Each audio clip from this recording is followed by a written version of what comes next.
എൻ്റെ ഒരു ലൈംഗിക അനുഭവമാണ് ഞാൻ പറയാൻ പോണത്. കാരണം ഇപ്പം രാഹുൽ മാങ്കൂട്ടത്തിൻ്റെ ഒക്കെ ഇത് ഓടിക്കൊണ്ട് നിൽക്കുകയാണല്ലോ. മറ്റൊരാളുടെ ഭാര്യയാണ്, എന്തിന് പോയി എന്നൊക്കെ ചോദിക്കണം. ചിലപ്പോൾ പോകും, സ്വാഭാവികമാണ്.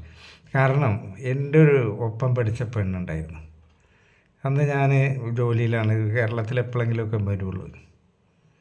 അപ്പോൾ ഈ പഠിച്ച പെണ്ണ്, ഞാൻ സ്കൂളിലൊക്കെ വെച്ച് ഞാൻ കുറേ പുറകായൊക്കെ നടന്നിട്ടുണ്ട്. പക്ഷെ അന്നൊക്കെ എൻ്റെ കണ്ണൊക്കെ വലിയ കണ്ണും നല്ല കറുപ്പ് കളറും. ആരും എന്നെ പെൺകുട്ടികളൊന്നും എന്നെ തീരെ മൈൻഡ് ചെയ്യില്ല. അപ്പോൾ ഇവളൊക്കെ എന്നെ തീരെ മൈൻഡ് ചെയ്തിട്ടില്ല. അങ്ങനെ നിൽക്കണം. പിന്നെ ഞാൻ ജോലിയൊക്കെ കിട്ടി പോക്കും വരവൊക്കെ ഇടയ്ക്കൊക്കെ വരലുമൊക്കെ തുടങ്ങി. പിന്നെ കുറേ കാര്യം സ്കൂൾ ലൈഫൊക്കെ കഴിഞ്ഞ് ഇവളുടെ കല്യാണമൊക്കെ കഴിഞ്ഞ് പിന്നെ കാണുമ്പോഴൊക്കെ മിണ്ടൊക്കെ ചെയ്യും. പള്ളിയിൽ വന്നിട്ട് തിരിച്ചു പോകുമ്പോഴൊക്കെ എന്നോട് മിണ്ടും, നിന്ന് വർത്താനം പറയും. അങ്ങനെയൊക്കെയാണ്. അങ്ങനെ അന്ന് മൊബൈലൊന്നുമില്ല, കാണുമ്പോഴുള്ള സംസാരമുള്ളൂ. ഒരു ദിവസം ഇവിടെ എന്നോട് പറഞ്ഞു, എനിക്ക് നിന്നോടൊരു കാര്യം പറയാനുണ്ട്. ഞാൻ പറഞ്ഞോ. നീ പണ്ടൊക്കെ എൻ്റെ പുറകെ കുറേ നടന്നതല്ലേ. എന്നെ കല്യാണം കഴിച്ച ആൾ നല്ല സ്നേഹമുള്ള ആളാണ്, ഒക്കെ ഉണ്ട്, പറഞ്ഞതൊക്കെ മേടിച്ച് തരും, എല്ലാം ചെയ്തു തരും. പക്ഷേ വേറൊരു പ്രശ്നമുണ്ട്, സെക്സിൻ്റെ കാര്യത്തിൽ അയാൾക്ക് താല്പര്യമില്ല. എൻ്റെ അടുത്ത് അയാൾ കിടക്കുമെങ്കിലും എന്നെ ഒന്നും ചെയ്യണില്ല. എനിക്കത് തീരെ പറ്റാത്തൊരു സംഭവമാണ്. കാരണം എനിക്ക് നല്ല ആഗ്രഹമുള്ളൊരു സ്ത്രീയാണ്, ഞാനൊരു പച്ച മനുഷ്യ സ്ത്രീയാണ്. പക്ഷേ ഈ അയൽവക്കത്തൊക്കെ എന്നോട് പലരും ഇങ്ങനെ ഇതാക്കുന്നുണ്ട്.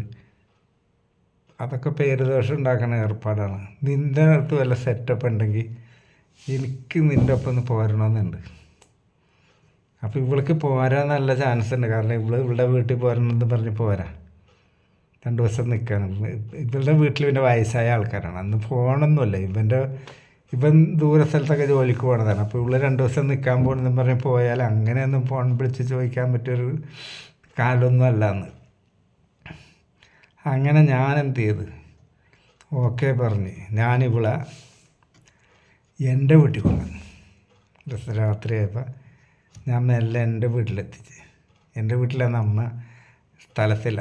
ഇപ്പോൾ ഞങ്ങൾ പ്രസവിച്ചിട്ട് അവിടെ ഹെൽപ്പ് ചെയ്യാൻ വേണ്ടി പോയിക്കണം. ഒരാഴ്ച അവിടെ ഉണ്ടാവില്ല അമ്മ. ഞാൻ ഒറ്റക്കാണ് കുക്കിങ്ങും ഒക്കെ.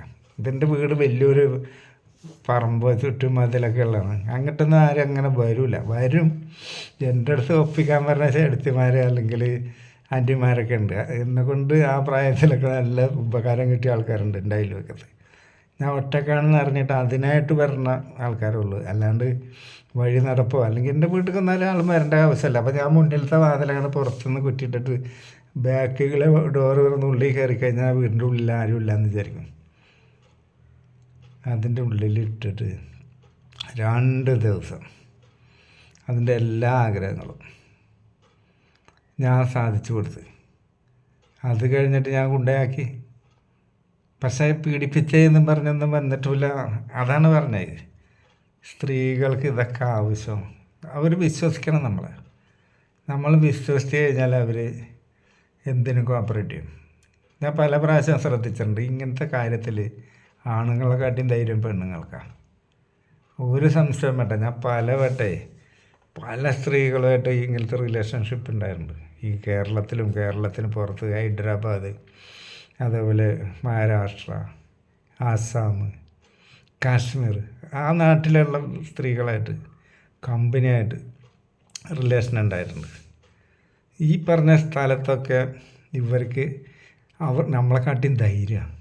നമ്മൾ പിന്നെ പേടിക്കും. അവർക്ക് ആ ഭയം എന്ന് പറയുന്ന സംഭവമില്ല. കാരണം ഈ സെക്ഷലായിട്ടുള്ള ഇതിലേക്ക് പ്രവേശിച്ച് കഴിഞ്ഞാൽ പിന്നെ അവർ പരിസരബോധമില്ല അവർക്ക്. നമ്മൾ പിന്നെ പരിസരം ശ്രദ്ധിക്കും. അതിൽ ഏറ്റവും രസകരമായിട്ടുള്ളത് ഈ ഹൈദരാബാദിലുണ്ടായൊരു പെൺകുട്ടിയാണ്. ഇവളെന്നെ ഈ വിശാഖപട്ടണം, വൈശാഖ് എന്നൊക്കെ പറയും, അവളെയൊക്കെ കൊണ്ടുപോയിട്ട് അവിടുത്തെ ഗ്രാമങ്ങളിലൂടെ, അതേപോലെ തേവരെ കൊണ്ടുപോയെന്ന് പറയുന്ന സ്ഥലം, ഈ ശ്രീശൈലം പോണ വഴിക്ക് അവിടെയൊക്കെ ഞങ്ങൾ പോയിട്ട് വില്ലേജിലൊക്കെ താമസിച്ചിട്ടുണ്ട്. അതൊക്കെ അടുത്ത വീഡിയോ പറയാം.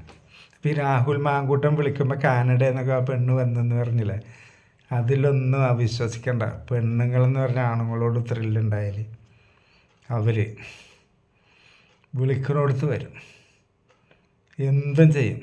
പക്ഷേ ഈ പെണ്ണ് മോശമാണ്. അവൾ കൊടുത്തതൊക്കെ വിളിച്ച് പറയാണ്. അത് വേറെന്തോ ഒരു രാഷ്ട്രീയ ഗൂഢാലോചന അതിൽ മണക്കുന്നുണ്ട്. അപ്പോൾ ഞാൻ പറഞ്ഞില്ല, എൻ്റെ ഒപ്പം പഠിച്ച കാലത്തൊന്നും എന്നെ മൈൻഡ് ചെയ്യാത്ത പെൺകുട്ടി എന്നെ കൊണ്ട് ചെയ്യിച്ച് അവസാനം ഇവള് അപ്പം മാത്രമല്ല പലവട്ടം എൻ്റെ വീട്ടിൽ അവൾ വന്നിട്ടുണ്ട്, വളരെ സീക്രട്ടായിട്ട്. രാത്രി എൻ്റെ വീട്ടിൽ എങ്ങനെ അമ്മ നേരത്തെ കിടന്നുറങ്ങും, ഇനി ഉറങ്ങിയിട്ടില്ലെങ്കിലും അമ്മ അടുക്കളയിൽ എന്തെങ്കിലുമൊക്കെ ചെയ്തുകൊണ്ടിരിക്കുമ്പോൾ ഞങ്ങൾ വീട് അത്യാവശ്യം വലിപ്പമുള്ളതാണ്. ഈ ഫ്രണ്ടിൽ എൻ്റെ റൂമിലേക്ക് വേറൊരു കൊലയിൽ നിന്ന് തന്നെ ഒരു എൻട്രൻസ് ഉണ്ട്. മെല്ലെ അടുക്കള ചെന്ന് അമ്മനോടൊക്കെ വർത്താനൊക്കെ പറഞ്ഞ് ഞാൻ ഇപ്പുറത്തേക്ക് ഡ്രസ്സ് മാറാനൊക്കെ പോണ പോലെ പോയിട്ട് ഫ്രണ്ടിൽ ഡോർ തുറന്ന് എൻ്റെ മുറി കയറ്റി ഇരുത്തി കഴിഞ്ഞാൽ പിന്നെ അമ്മ അങ്ങോട്ട് വരികയൊന്നുമില്ല.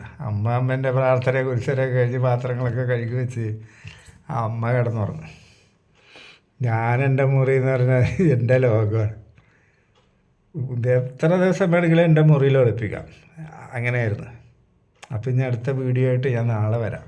ഞാൻ കുറച്ച് കാലം ഇതിൽ ആക്റ്റീവ് അല്ലായിരുന്നു, ഞാൻ നാളെ തൊട്ട് ഇതിൽ ആക്റ്റീവ് ആകാൻ വിചാരിക്കുന്നുണ്ട്. അപ്പോൾ കുറച്ച് സെക്സിൻ്റെ ക്വാണ്ടിറ്റിയൊക്കെ കുറക്കും, കാരണം യൂട്യൂബിൻ്റെ വാണിംഗ് ഉണ്ട്.